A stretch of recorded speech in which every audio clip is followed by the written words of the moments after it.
Calvary Church is dedicated to doctrine, and we want you to experience the life change that comes from knowing God's Word and applying it to your life. So, we explain the Bible verse by verse, every chapter, every book. This is Expound. Would you turn in your Bibles to Judges chapter 8 and 9, two of the weirdest chapters in Scripture. I remember when I was in college and they gave me my curricula for the years that I was going to college. They gave me sort of a set of classes that I had to take, whether I wanted to take them or not. If I wanted to pass in a certain area, I had to take certain classes. In God's curriculum, there are certain things you need to know, and Judges is one of them. It's one of the things that makes this church unique is that we believe that God has given to us everything in His Word for a reason, and that we should read it, we should study it, we should explore it, and we should apply it. And in His wisdom, He has made sure that the account that is given in Judges 8 and 9 are there. And I say they're strange. I've always felt a little weird about these chapters. I've always felt a little disquieted by them, unnerved by them. And that feeling kind of persists more and more and more as I get into the book of Judges. I've told you before, when we started, it is rated R for raunchy. And you'll see that. You'll see that in spades coming up, but also tonight. I heard a story about a wedding reception that was done in the basement of a church, and they decorated the basement of the church with different scriptures for different occasions.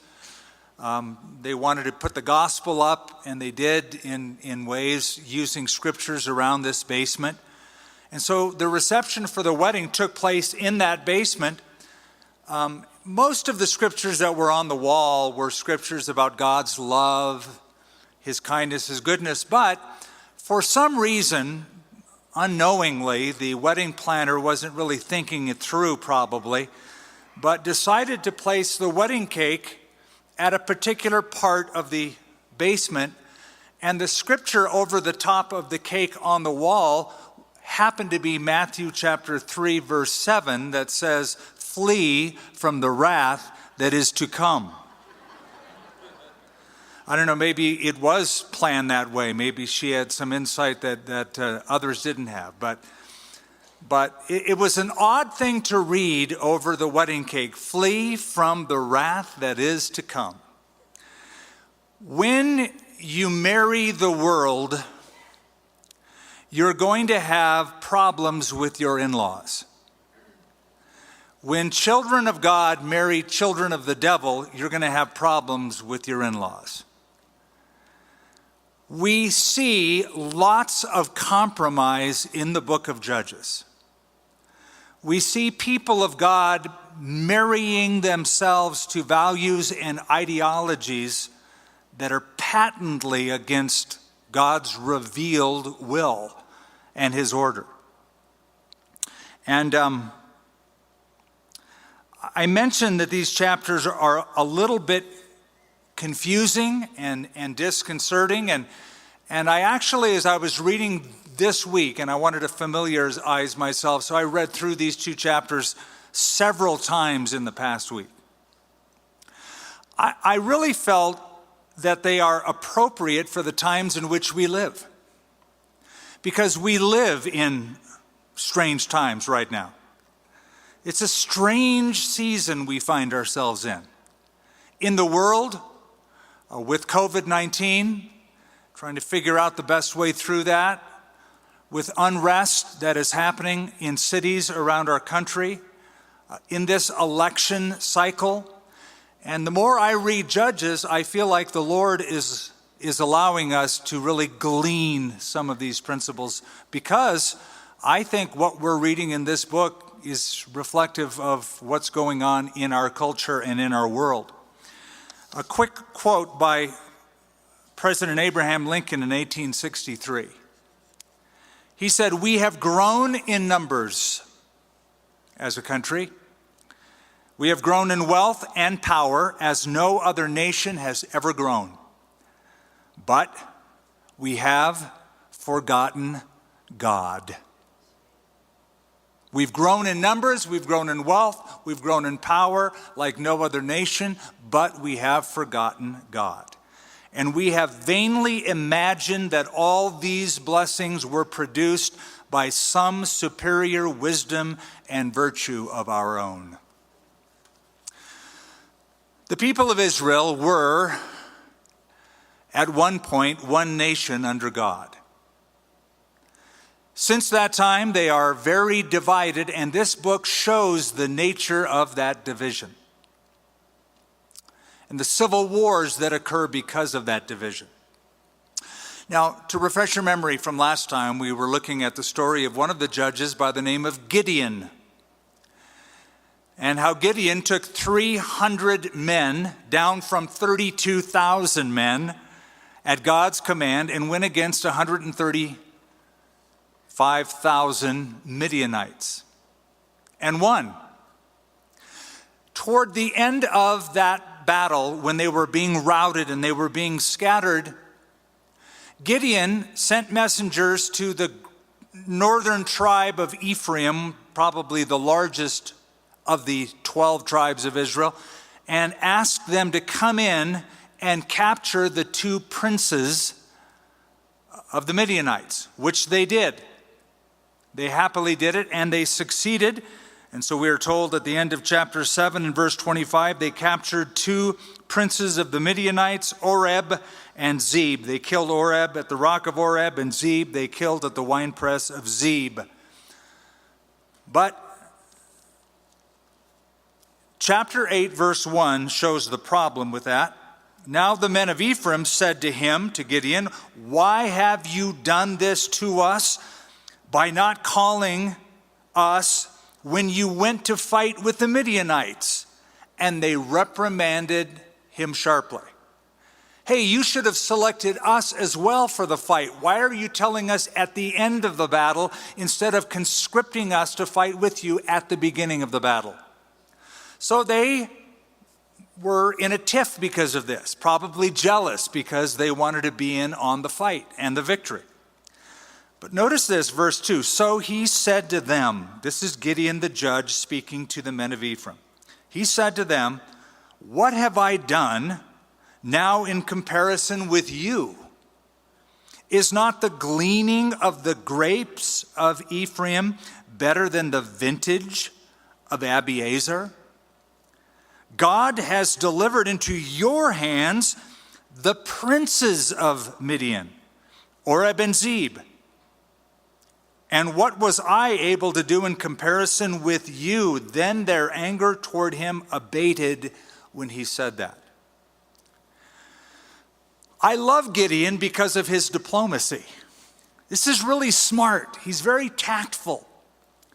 They're all mad because you didn't call us to fight. And he goes, "Man, you guys did way more than we could ever do.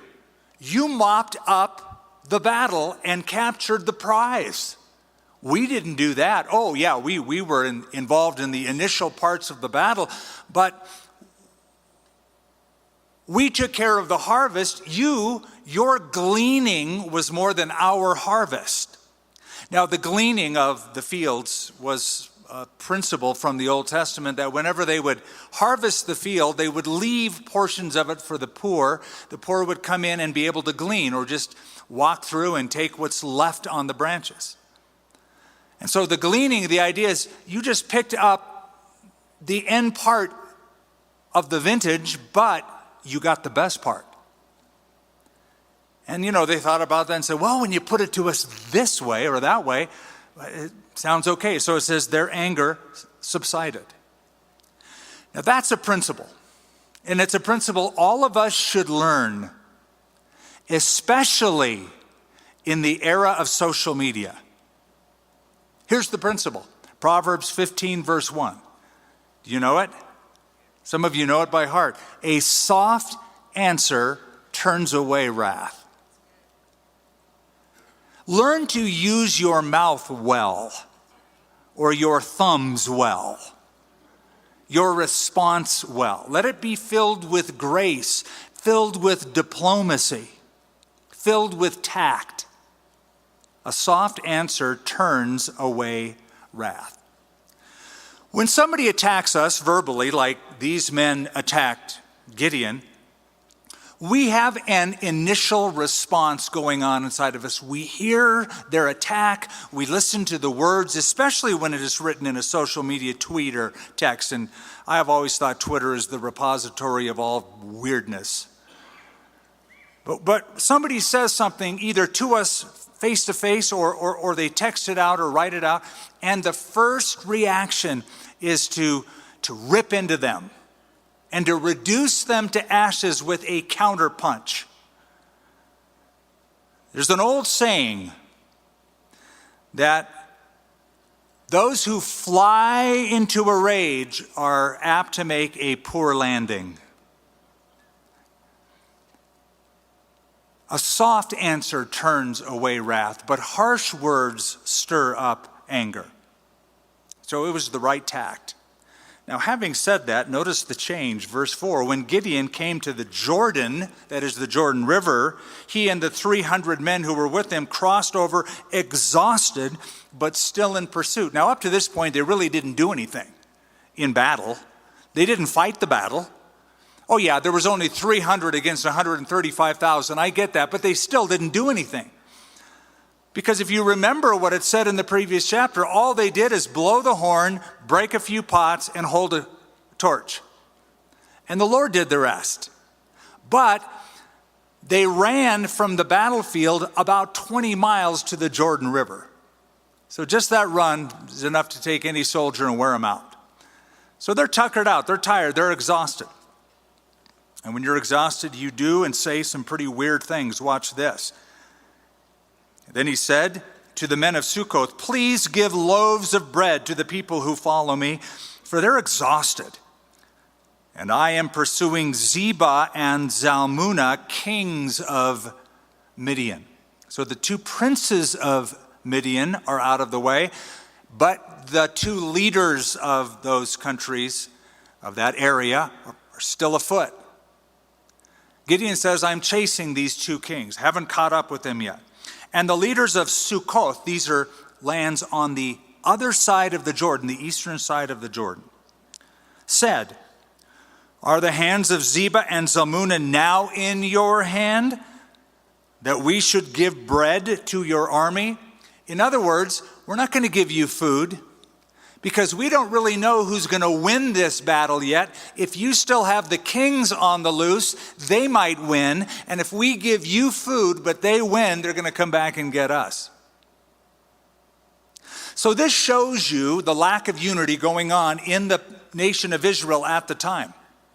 There's a real lack of nationalism, a real lack of unity, fighting one cause. These are tribal areas kind of out for themselves, fending for themselves, not tying into the greater good, and not willing to join the fight with this judge by the name of Gideon.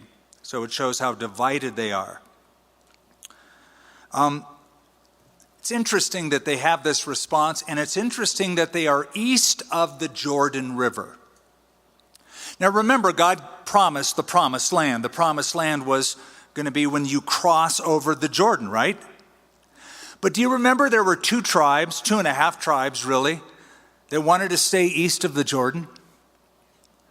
Reuben, Gad, and half the tribe of Manasseh. They loved it so much, especially in the north, they just said, hey, we don't really want to cross the Jordan. And this really bothered Moses. This is exactly what we're reading here, is exactly what Moses was worried would happen. I'll remind you of it. Way back in Numbers chapter 32, those 2.5 tribes wanted to stay east of the Jordan River.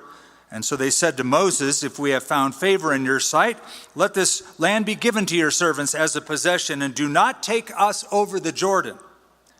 And Moses said to the children of Gad, to the children of Reuben, shall your brethren go to war while you sit here? Now why will you discourage the heart of the children of Israel from going over into the land which the Lord has given them? And he says, you guys are just like your forefathers in what you did at Kadesh Barnea in disheartening the spirit of the people. So Moses foresaw that if they stayed east of the Jordan, that there could be, just by the natural boundary of the river itself, a lack of unity, a challenge to their national unity. And we see it in the days of the judges happening. So I want you to look at Gideon's response to that back in chapter 8, verse 7. So Gideon said, for this cause, when the Lord has delivered Zebah and Zalmunna into my hand, then I will tear your flesh with the thorns of the wilderness and with the briars. What happened to a soft answer turns away wrath? You were doing so good for a minute there, Gideon. And then he went up from there to Penuel and spoke to them in the same way. And the men of Penuel answered as the men of Sukkoth had answered. So he spoke to the men of Penuel and said, when I come back in peace, I will tear down this tower. Okay, so back to that proverb. There's two parts of it. And this dude fulfilled both parts. A soft answer turns away wrath, check. A harsh word stirs up anger, check. He went from a soft answer to a harsh word in two different locations. He was so diplomatic, and then with the same mouth, he said, I'm going to rip your flesh when I get a hold of you guys. Now, this is exactly what James talks about in the New Testament book of James, chapter 3. He said, you know, our tongue is like a fire, and it can burn down a lot of lives.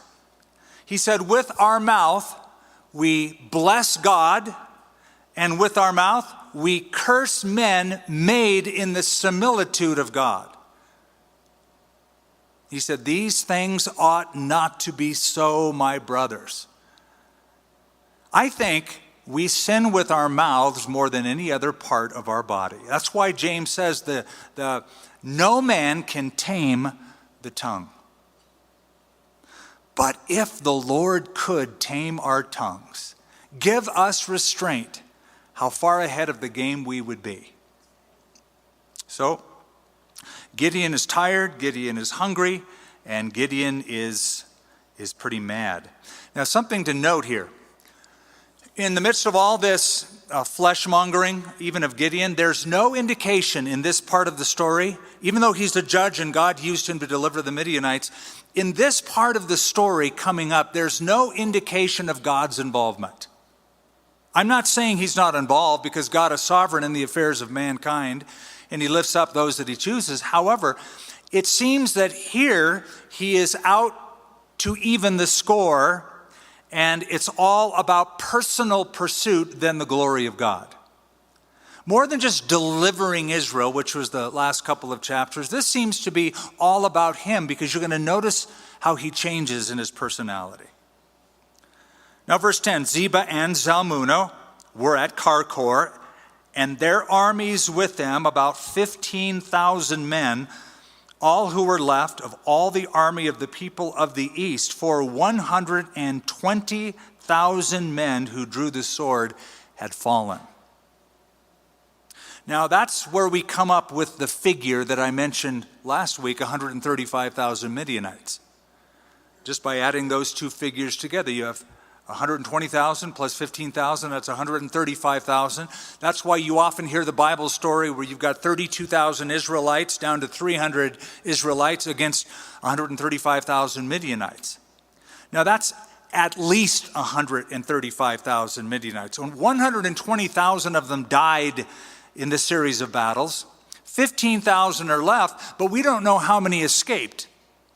So there probably were far more in that original camp of Midianites than 135,000. We don't know the exact number.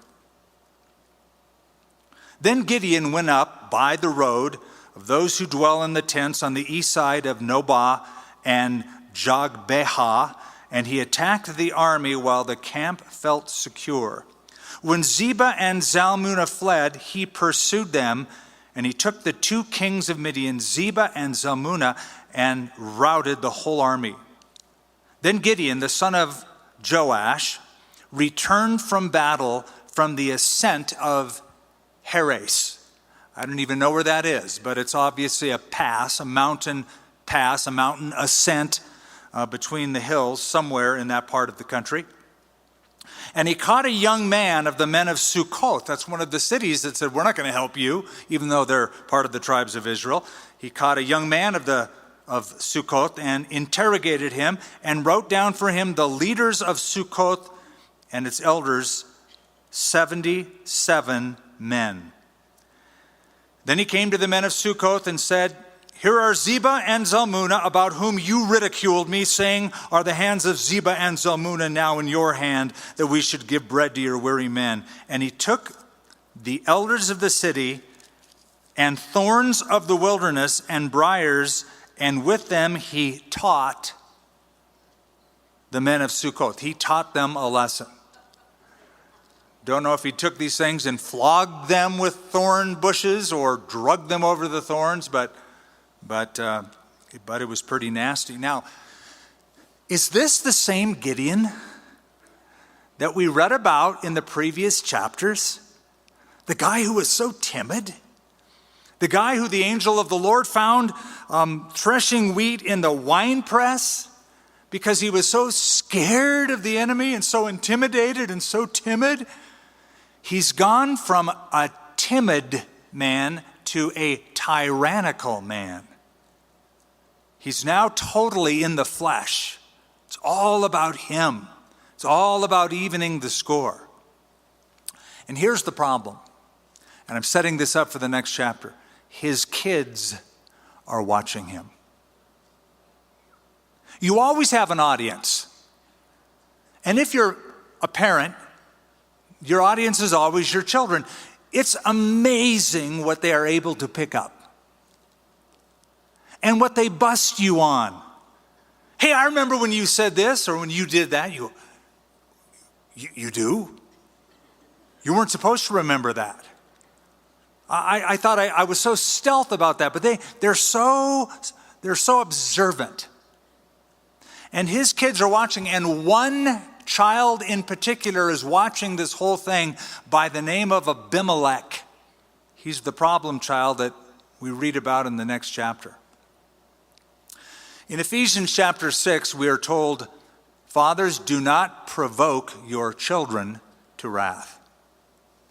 You're going to see Abimelech, the son of Gideon, provoked to wrath, provoked to anger. And I believe in part because, like the old adage says, like father, like son. He is watching his dad. That's why I always like to tell men the most important thing you could ever do for your children is to A, love God with all your heart, mind, soul, and strength, and love that child's mother in front of your child. Let your child see how much you love that woman.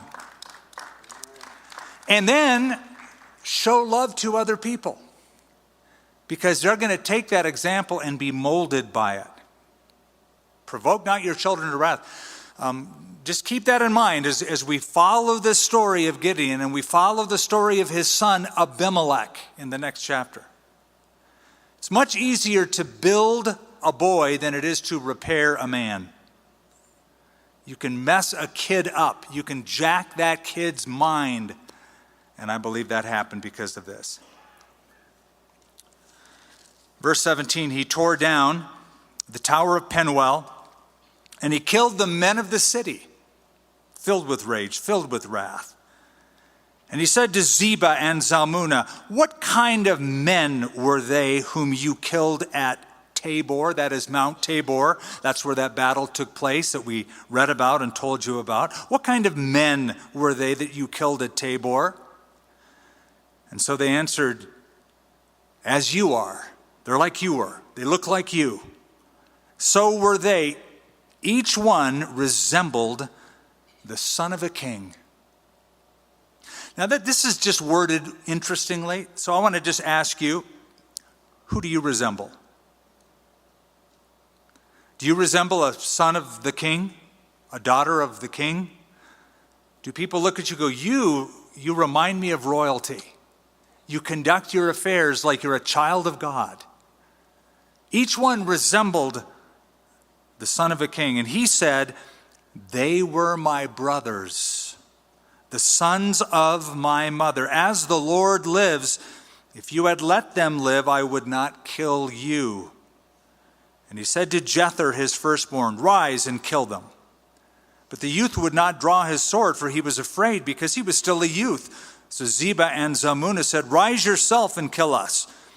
For as a man is, so is his strength. So Gideon arose and killed Zebah and Zalmunna, and took the crescent ornaments that were on their camels' necks. A couple of things to note. Pretty obviously, the brothers that Gideon is talking about, whom these two kings killed, were not killed by these kings on the battlefield, but during a time of peace. Probably they were killed at home, or they raided the home, or they were killed while they were in the fields in a time of peace. And because it wasn't fought on a battlefield, Gideon felt the obligation to revenge his brother's blood. That happens to be an ancient custom. In fact, it is even part of the biblical tradition of evening the score. You know the text, right? Eye for an eye, tooth for a tooth comes from the Old Testament. In fact, it's interesting. Jesus in the Sermon on the Mount said, you have heard that it has been said to those of old, an eye for an eye and a tooth for a tooth. And most people live by that law. That's called the lex talionis, the law of exact retribution. It goes all the way back in antiquity. It's used in the Babylonian codes, the Assyrian codes. The ancient code of Hammurabi has the lex talionis, eye for an eye and a tooth for a tooth. So Jesus said, you have heard that it has been said to those of old, eye for an eye and a tooth for a tooth. Now, most people hearing just that part go, yep, I've heard that, and I like it. I like the whole idea of eye for an eye and tooth for a tooth. I feel really good when I get to take my pound of flesh away for somebody who's done something to me, or text something really nasty to somebody. Makes me feel good. Well, you're losing a part of your mind that you can't afford, but have at it.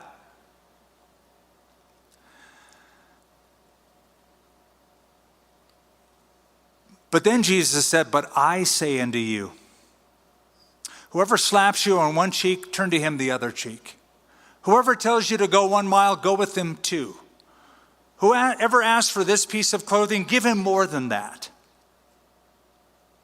Now let's go back to that ancient law of lex talionis, eye for eye, tooth for tooth, because that's what he's working off of. People read that from the Old Testament and they think, man, God is such a mean God to say that. Why would he say that? Why is that a part of the biblical text? First of all, that is not a personal law, that is a national law. It is something you're not to do on your own. It is something to be done with the help of the civil legality, the civil court system. That the legal court has the right to exact justice when a crime is committed. This isn't done for personal reasons. Number 2, it was to be a deterrent to a crime. And I think it's a very powerful deterrent. The full law stated in Deuteronomy 19 goes, life for life, eye for eye, tooth for tooth, hand for hand, foot for foot. But number 3, and most importantly, the law was given to limit vengeance. to limit vengeance. I've discovered something about human nature. Vengeance is not satisfied with justice. Vengeance wants more than justice. It is human nature. If you knock out one of my teeth, I'm going to make sure you wear dentures the rest of your life. You take out one of my eyes, man, you're going to be blind in both eyes. I'm going to give you more than you deserve. That's human nature. So to limit that expression of human nature and to make sure that it is right, there was the law of exact retribution. That's how it was given. But again, Jesus said, turn the other cheek. That's New Testament. That's what it says. But I say unto you, whoever slaps you on the cheek, turn the other to him. Now, I grew up with 3 older brothers. This did not happen. It was survival in my house. Lots of pounding, lots of slugging, lots of wrestling, lots of hitting.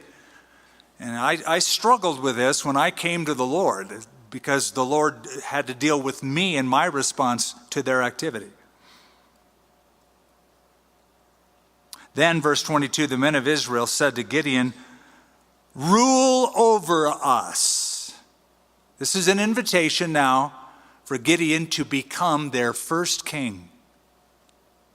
Rule over us, both you and your son and your grandson also, for you've delivered us from the hand of Midian. We are giving you the full right of dynastic succession. You and your family, in perpetuity, you can rule over us as a dynasty. Be our king. But Gideon said to them, I will not rule over you, nor shall my son rule over you. The Lord shall rule over you. Now that's a beautiful text. There's only one problem. He didn't live up to it. Now, I like it. I agree with that. I'm not going to rule over you. The Lord needs to be the one who rules over you. But now what he does is turns to idolatry so that he gets people not to let the Lord rule over them at all, but to actually turn their affections to another god. Then Gideon said to them, I would like to make a request of you, that each of you would give me the earrings from his plunder. For they had gold earrings because they were Ishmaelites. So he says on one hand, I don't want to be a king, but I'd like to tax you like a king would tax you. I'd like to have the benefits of rulership and authority. I just don't want the responsibility. But I'd like the payment. So they answered. Now they're at a place where they just got delivered. They answered, we will gladly give them. And they spread out a garment, and each man threw in the earrings from his plunder. Now the weight of the gold earrings that he requested was 1,700 shekels of gold, about 43 pounds of solid gold. Besides the crescent ornaments. Now this is interesting, and I don't want to belabor this. You can chase this down on your own. Crescent ornaments were used by Ishmaelites. It was the crescent moon, which even to this day is a symbol of Islam, of Allah. And that's because researchers can show, even though this is highly disputed in Islam as one of their apologetic points, but it can be corroborated by history, by archaeology, that in antiquity, the Arabian peoples, and the Midianites were one of them, they lived in that region, worshipped a multiplicity of gods, and one of them was the moon god, Allah, worshipped with the crescent moon.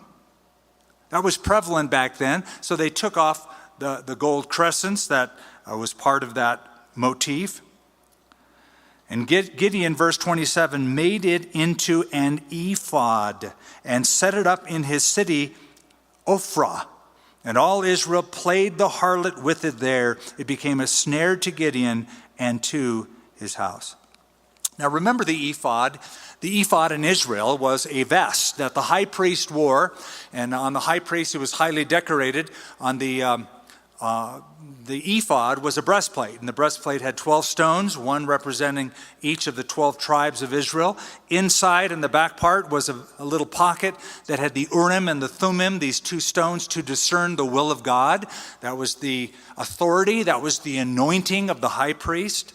It seems that Gideon made an ephod, a vest, like the high priest, but not according to the Israelite religion, because he's not a priest. He's not of the household of Aaron. He's an Ephraimite. He's a Manasseh. He's of a different tribe.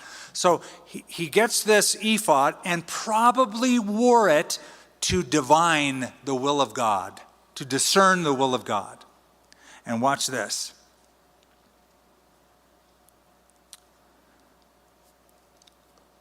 And all Israel played the harlot with it there. It became a snare to Gideon and to his house. Thus Midian was subdued before the children of Israel, so that they lifted their heads no more. And the country was quiet for 40 years in the days of Gideon. Then Jerubbaal, which means Baal contends, it's just another name for Gideon that we learned in the previous chapters. Then Jerubbaal, the son of Joash, i.e. Gideon, went and dwelt in his own house. Gideon had 70 sons who were his own offspring, for he had many wives. And his concubine, that's his chick on the side, who was in Shechem, also bore him a son whose name he called Abimelech. You know what Abimelech means? My father is king. He says, no, I don't want to be your king. Wink, wink. I'll just name my son, my father the king. And I'll make sure that I tax you so I get all the benefits of being a king. But I won't rule over you. The Lord will rule over you. Now Gideon, the son of Joash, died at a good old age and was buried in the tomb of Joash, his father, in Ophrah of the Abiezrites. And it was so, as soon as Gideon was dead, that the children of Israel again played the harlot with the Baals and made Baal Berith their god. The words Baal Berith means covenant with Baal. So they made some kind of an arrangement, some kind of a covenant there at Shechem. Thus the children of Israel did not remember the Lord their God, who had delivered them from the hands of all their enemies on every side, nor did they show kindness to the house of Jerubbaal, that is Gideon, in accordance with the good that he had done for Israel. Now we have two areas of national life that are highlighted at the end of this chapter. Spirituality, morality. First is spirituality. Spiritually speaking, it was a combined system. They did not worship Yahweh exclusively. They worshiped Yahweh and other gods and other goddesses. This is called syncretism. We've told you about it. It was very prevalent in antiquity. Gideon himself makes an ephod, and the people worship it, some kind of weird worship system with this ephod that he wore. I don't know what Gideon was thinking. All I know is that it's one thing to begin well, but finish poorly, versus begin well and end well. He began well, and he began in humility. He began in timidity. He ended in pride. He ended in hubris. He ended in idolatry. And it brought the people of Israel back to a place where they would be judged again by God. So it's a combination of these worship systems. Second is morality. He has 70 wives, lots of sons. And not just 70 wives, but he has these gals on the side. Now, a concubine was like a second wife. Concubines didn't live with the husband. They lived with their own families in their own towns. The husband could visit when he wanted to visit, have relations with her in that town. But the children born to a concubine did not receive the inheritance of the father, but rather they were part of the family of the mother. Now, that just sort of sets up what you're about to read in the next chapter. Oh, by the way, in the next chapter, notice how in these chapters, the interchangeability between the name Gideon and Jerubbaal, however you want to pronounce it. In chapter 9, exclusively the name Yerubbaal is used for Gideon, not Gideon. Exclusively he is called by the pagan name. And exclusively in chapter 9, Yahweh is not used, the covenant name of God, but the generic name of God is used, Elohim. So that's important because it gives you the temperature of what's happening in this chapter. It's a highly Canaanized religion and highly Canaanized chapter, imbued in Canaanite religion. So it says, and Abimelech, the son of Yerubbaal, went to Shechem, to his mother's brothers, and spoke with them and with all the family of the house of his mother's father, saying, please speak in the hearing of the men of Shechem, which is better for you, that all 70 of the sons of Yerubbaal reign over you, or that one reign over you? Remember that I am your own flesh and bone. And his mother's brothers spoke all these words concerning him in the hearing of all the men of Shechem, and their heart was inclined to follow Abimelech, for they said, well, he is our brother.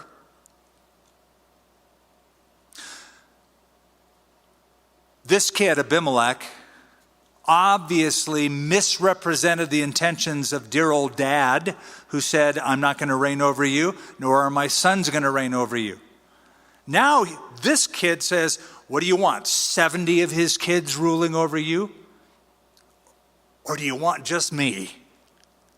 I belong to you. I'm one of you. Let me be the king. Now, dad said, I won't be the king. This kid says, I will. I'll rule over you. I want that job. And so he talks them into it. There's an interesting proverb in Proverbs 28 that says this, because of the transgression of a land, many are its princes. But by a man of understanding and knowledge, right will be prolonged. Another way of saying, the bigger the government, the indication of the more wickedness in the land, because it's needed that you require a bigger government to handle it. So because of the transgression of a land, many are its princes, but it just takes the right leader. Like we said last time, it's not how many, it's having the right people. Gideon, Deborah, Barak, the other judges before, they were God's men and God's women. But these people want a dynasty. These people want the government to come in and take care of it. And they want him to rule over them. So, verse 4, they gave him 70 shekels of silver from the temple of Baal Berith, with which Abimelech hired worthless and reckless men, and they followed him. So he's got his staff. And he went to his father's house at Ophrah and killed his brothers, the 70 sons of Yerubbaal, on one stone. But Jotham, the youngest son of Yerubbaal, was left because he hid himself. And all the men of Shechem gathered together, all of Beth Millo, which is a little contingent town next door. And they went and made Abimelech king beside the terebinth tree at the pillar that was at Shechem. And when it was told Jotham, this is the kid who escaped. So there are 70 sons. Either that's just a general number or it's a precise number, meaning he killed 69. He thought he killed 70. One escaped by the name of Jotham. When they told it to Jotham, he went and stood atop Mount Gerizim and lifted his voice and cried out and said to them. Now, where is this taking place at? What city? It says, what? Shechem. Shechem. They have a temple to Baal Berith, that is, they made a covenant with one of the gods of the Canaanites, Baal, at Shechem. They follow this would-be king of Shechem. They're sinning at Shechem. I'm saying that because, has a lot changed since the book of Joshua, just one book before. In Joshua chapter 24, we read this: Joshua gathered all the tribes of Israel together at Shechem. At Shechem, he made a covenant. At Shechem, we are told, Joshua made a covenant with the people that day and made for them a statute and an ordinance in Shechem. It was at Shechem, he said, as for me and my house, we will serve the Lord. It was at Shechem, the people of Israel said, we're with you, we'll serve the Lord. It was at Shechem that Joshua said, you can't serve the Lord, you like serving other gods. It was at Shechem they said, we'll put away the other gods and worship only God. Now it's at Shechem that they have to eat all those words, because they're back to worshiping idols in that place. So, Jotham, the surviving kid, stands on Mount Gerizim, a very interesting place, a very important place historically. Do you remember that in the book of Joshua, in chapter 8, 6 tribal leaders stood on Mount Gerizim, 6 of them stood on Mount Ebal, and the ones on Gerizim gave out the blessings that Moses gave to them. If you obey God fully with your heart, here's the blessings God will give you. That was the mountain. Now he's standing on that mountain. And he says, listen to me, men of Shechem, that God may listen to you. Now we have the very first parable in the Bible. It's really a fable, but it's a parabolic story. It's a story of figurative language to bring home a point. And here it is. The trees once went forth to anoint a king over them, and they said to the olive tree, reign over us. But the olive tree said to them, should I cease giving my oil, with which they honor God and men, and go to sway over trees? Then the tree said to the fig tree, you come and reign over us. But the fig tree said to them, should I cease my sweetness and my good fruit, and go to sway over trees? Then the tree said to the vine, you come and reign over us. But the vine said to them, should I cease my new wine, which cheers both God and men, and go to sway over trees? Then all the trees said to the bramble, the weed, the tumbleweed, the sticker bush, you come and reign over us. And the bramble said to the trees, if in truth you anoint me as king over you, then come and take shelter in my shade. There's not much shade in a tumbleweed. But if not, let fire come down out of the bramble and devour the cedars of Lebanon. Now this is a parable, this is a fable, this is a picture. In the story, in the fable, in the parable, the olive tree represents Gideon. The fig tree and the vine tree represent the legitimate sons of Gideon, both of whom refused to rule over the people and said, no, we're not going to sway over people, sway over the trees. So they wisely refused the position of leadership. Have you ever thought of this? Have you ever thought that perhaps in some cases a promotion can be a demotion? Man, I'd love to have that job. I'd love to be promoted to king. No, you wouldn't if God hasn't called you to it. If God hasn't called you to it, then the promotion is actually a demotion. If God called you to deliver mail or UPS, or God called you behind a desk, or God called you to anything else, don't stoop yourself to becoming a king if God is not in it. A promotion can become a demotion, and they knew God didn't call me to do that. We're not going to leave giving that up. So they go to the tumbleweed, Abimelech.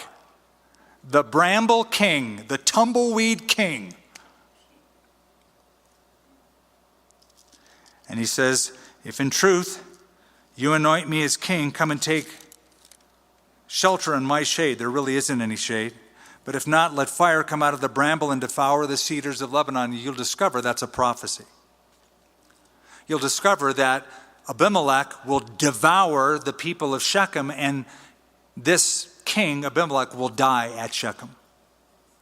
Now therefore, if you have acted in truth and sincerity in making Abimelech king, if you have dealt well with Jerubbaal and his house, if you have done him as he deserves, for my father fought for you, risked his life, and delivered you out of the hand of Midian. But if you have risen up against my father's house this day, and killed his 70 sons on one stone, and made Abimelech, the son of his maidservant, king over the men of Shechem, because he is your brother, if then you have acted in truth and sincerity with Jerubbaal and with his house this day, then rejoice in Abimelech, and let him also rejoice in you. Take shelter under his shade.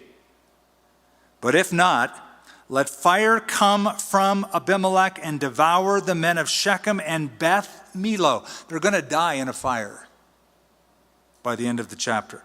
And let fire come from the men of Shechem and from Beth Millo and devour Abimelech. And Jotham ran away and fled. Of course he would do that. Otherwise he'd lose his life. And he went to Beer. Now, that doesn't mean he went to the bar and had a beer. He went to a place called Beer, which means well. And there are so many wells, it could be one of a number of them. So he went over to Beer, hid out, hung out, and he dwelt there for fear of Abimelech, his brother. After Abimelech had reigned over Israel 3 years. That's all he got, 3 years. God sent a spirit, notice this, God sent a spirit of ill will between Abimelech and the men of Shechem, and the men of Shechem dealt treacherously with Abimelech. It's a very telling little text. It does not mean God is the author of evil, but it does mean God controls evil. That even evil spirits are controlled by God. Even like 1 Samuel chapter 16, where we are told a distressing spirit from the Lord troubled King Saul. Job was the victim of Satan's attack against him, but only at the control and the behest of the Lord God. So that at the end of the book, chapter 42 of Job, Job says, I know that you can do everything and that no purpose of yours can be withheld. According to Paul in Ephesians chapter 1, God does all things according to the counsel of his own purpose, his own will. So, spirit of ill will between Abimelech and the men of Shechem. The men of Shechem dealt treacherously with Abimelech, so it's not working out. It's a bad deal. That the crime done to the 70 sons of Jerubbaal might be settled and their blood be laid on Abimelech, their brother, who killed them, and the men of Shechem who aided him in the killing of his brothers. And the men of Shechem set men in ambush against him on the tops of the mountains, and they robbed all who passed by them along the way, and it was told Abimelech. Now, why would this be a problem? Well, when you have people ambushing travelers on the main road, taking tolls from them, taking monies from them, you are now depriving Abimelech of the tax money that runs his government. So, there's a guy who takes advantage of this. Gaal, verse 26, obviously a Canaanite. Gaal, the son of Ebed, came with his brothers and went over to Shechem. And the men of Shechem put their confidence in him. So now there's a rival leader. They went out into the fields, gathered grapes from their vineyards and trod them and made merry. That's a nice biblical way of saying they got smashed. This is pagan revelry. The grape harvest is June and July in that part of the world, and it's obviously a festival where there's winemaking and wine drinking and weird stuff that happens. Then Gaal, the son of Ebed, said, "Who is Abimelech?" That's what you do when you're soused. Who is Abimelech? And who is Shechem, that we should serve him? Is he not the son of Jerubbaal? And is not Zebul his officer? Serve the men of Hamor, the father of Shechem. Why should we serve him? Now, Hamor was the guy who founded the city of Shechem. Hamor goes all the way back to the book of Genesis. So what he's saying is, I don't know who this Shechem dude is, but you should really get back to your roots, get back to the historical roots of this city. Whatever that means. The guy's drunk. If only this people were under my hand, then I would remove Abimelech. So he said to Abimelech, increase your army and come out. And we don't even know if Abimelech's at the party, but he's choosing them off. He's saying, grab your men, let's fight it out. When Zebul, the ruler of the city, this is the puppet governor under the control of Abimelech, when he heard the words of Gaal, the son of Ebed, his anger was aroused. He sent messengers to Abimelech secretly and said, take note, Gaal, the son of Ebed, and his brothers have come to Shechem, and here they are fortifying the city against you. Now therefore get up by night, you and all the people who are with you, lie in wait in the field, ambush them, kill them. And it shall be as soon as the sun is up in the morning that you shall rise and rush upon the city.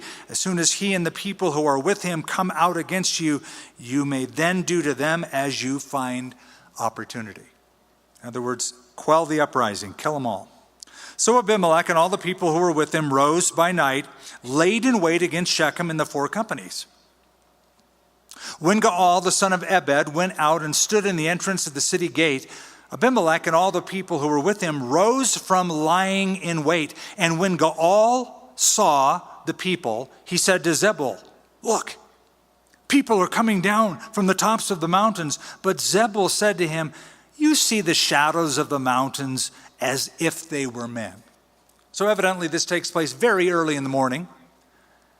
When you think you see movement, it's just really a shadow. And so Gaal sees men coming down in the shadows of very early morning. It's dawn. And Zebul is trying to buy time for Abimelech to get his men in place. He says, nah, you're seeing things, man. Verse 37, so Gaal spoke again and said, see, people are coming down from the center of the land, and another company is coming from the diviner's terebinth tree. Then Zebul said to him, where indeed is your mouth now? Now that you're sobered up, with which you said, who is Abimelech, that we should serve him? Are not these the people whom you despise? Go out, if you will, and fight with them now. So Gaal went out, leading the men of Shechem, and fought with Abimelech. And Abimelech chased him, and he fled from him. And many fell wounded, even to the entrance of the gate. So a civil war is breaking out. And Abimelech dwelt at Arumah, and Zebul drove out Gaal and his brothers so that they would not dwell in Shechem. Came about on the next day that the people went out into the field, and they told Abimelech. So he took his people, divided them into 3 companies, and laid in wait in the field. Now, where did he get the idea to divide his men into 3 companies? His dad, Gideon, did it. He had 300 men against 135,000 Midianites. He divided the camp into 3 camps, and that's how he fought. So he's taking a play from the dad's playbook. And he looked, there were the people coming out of the city, and he rose against them and attacked them. Then Abimelech and the company that was with him rushed forward and stood at the entrance of the gate of the city. And the other 2 companies rushed upon all who were in the fields and killed them. So Abimelech fought against the city all that day and took the city and killed the people who were in it and demolished the city and sowed it with salt. When you put salt on the ground, it kills things. It poisons it. It ensures future sterilization, that things will not grow there. By the way, archaeology confirms the destruction of Shechem from the 12th century BC when this happened, and that it wasn't built again until the reign of Jeroboam I, which we'll get to later on. Archaeology confirms all of this. But here's the deal. This is his city. He's destroying his town, his people, where his family lived. Numbskull. And when all the men of the tower of Shechem heard that, they entered the stronghold of the temple of the god Berith. And it was told Abimelech that all the men of the tower of Shechem were gathered together, and Abimelech went up to Mount Zalmon, that means Black Mountain. He and all the people who were with him, we don't exactly know where that is, but Psalm 68 mentions Zalmon as the only other mentioning of that, Black Mountain. And Abimelech took an axe in his hand, cut down a bough from the tree, took and laid it on his shoulder, and he said to the people who were with him, "What you have seen me do, make haste and do as I have done." So each of the people likewise cut down his own bough and followed Abimelech, put them against the stronghold, and set the stronghold on fire above them, so that all the people of the tower of Shechem died, about 1,000 men and women. Remember that fable? Remember that parable? May fire come out and destroy you if you have picked this guy for the wrong reasons. Then Abimelech went to Thebez, and he encamped against Thebez, and he took it. Not that it matters, not that this is relevant to anyone here, but Thebez is on the way to Bet Shean from Shechem. That wouldn't mean much to us, but if you've been on a tour to Israel, you haven't been to Shechem, but you have been to Bet Shean, so it's on that road. Abimelech went to Thebez, but verse 15, there was a strong tower in the city, and all the men and women, all the people of the city fled there and shut themselves in, and they went to the top of the tower. So Abimelech came as far as the tower and fought against it, drew near the door of the tower to burn it with fire. But a certain woman dropped an upper millstone on Abimelech's head and crushed his skull. Man, you got to love these women in the book of Judges. You know, the men are scared. Oh, let's get in the tower. The enemy's coming. There's a woman says, who is this Abimelech dude? Where's a millstone? I'm going to crush his skull. Millstones were what you would grind mill with, and the upper millstone that was a hand mill was conically shaped. It was several pounds. It's not one of the big millstones that you would grind in the city square. A chicken going to lift that. A guy isn't going to lift that. So one of those hand millstones, and just kind of, let's say, I'm going to get ahead in life. Couldn't resist. Then he called quickly to the young man, his armor bearer. So evidently hit his head but didn't kill him. Probably got a subdural hematoma.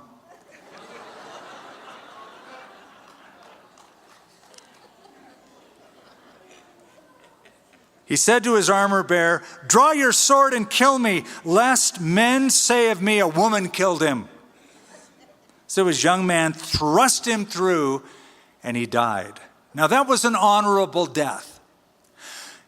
Previously, remember Gideon told his son to kill the kings of Midian, and he wouldn't do it? The reason he would have his son do it is he didn't just want to kill the kings of Midian, but he wanted to humiliate them. If you want to humiliate a king, you have somebody untried in battle like a kid or a woman kill you. So this is too much for him. He's like, man, I don't want to die at the hand of a woman. Kill me. So the guy said, okay, I'll kill you. I'm your huckleberry. And when the men of Israel saw that Abimelech was dead, they departed, every man to his own place. Thus God repaid the wickedness of Abimelech, which he had done to his father by killing his 70 brothers. And the evil of the men of Shechem, God returned on their own heads, and on them came the curse of Jotham, That's that fable, that parable, the son of Yerubbaal. So, the first attempt at a monarchy failed miserably, as we see here. And that's because they wanted independence from God instead of dependence on God. This is how it ends. Now, Galatians chapter 6 gives us this principle. Be not deceived. God is not mocked. For whatever a man sows, that will he also reap.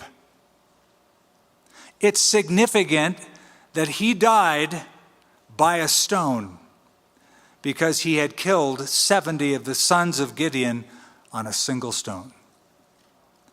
You reap what you sow. God has a way of evening that score. So you don't fight against God. Man, you will lose. You can't fight against God's purpose. You will lose. Father, thank you for the time we spent in these two very unusual, very unnerving chapters.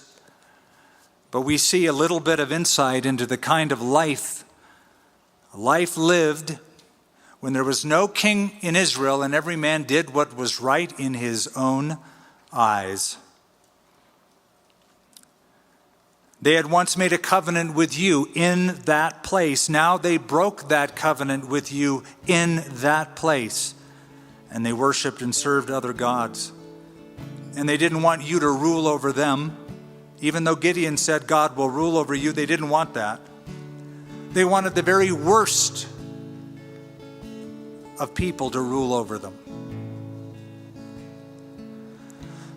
Lord, tonight we, as a small group of people in this place, declare our dependence upon you. We who have freedoms in this country declare our slavery to you.